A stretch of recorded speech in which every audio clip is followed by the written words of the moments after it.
The date was December 1st, 1955. The location, Montgomery, Alabama.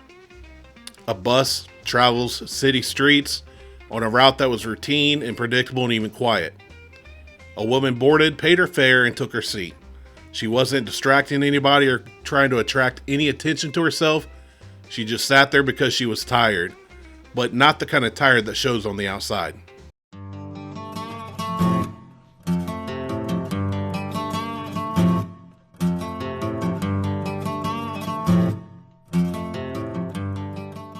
As the bus began to fill, the driver watched the aisles kind of tighten and all the seats get taken up. Standing passengers began to crowd, and then comes the order.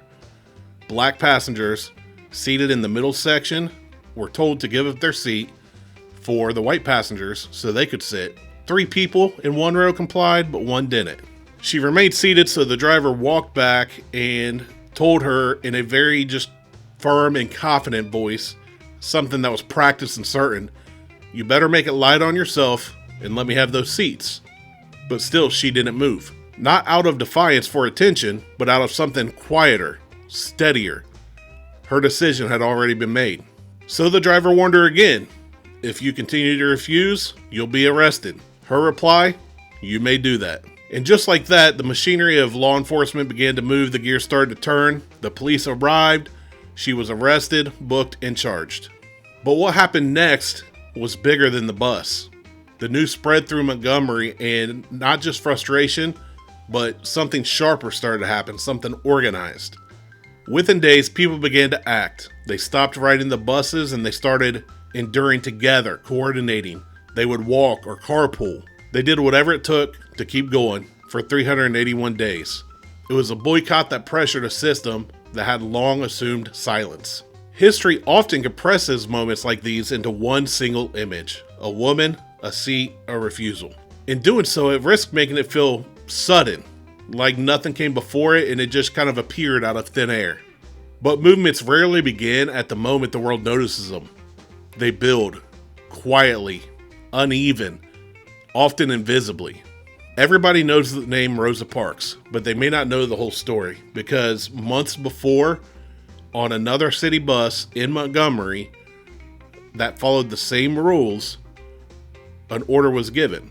Another passenger was told to stand, but this time the person was not somebody that was older, maybe seen as wiser, and not widely known or selected by any leaders of any organizations to fit a certain narrative.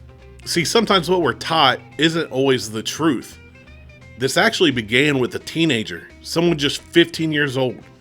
She was poor, also black, and pregnant.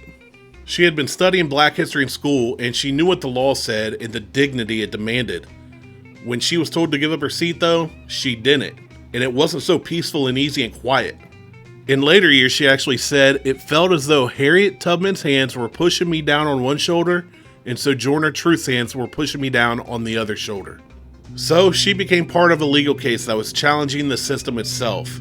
She wasn't chosen as the face of a movement, and she wasn't the image that history would carry forward. She not only sat for what she believed in, she fought for it.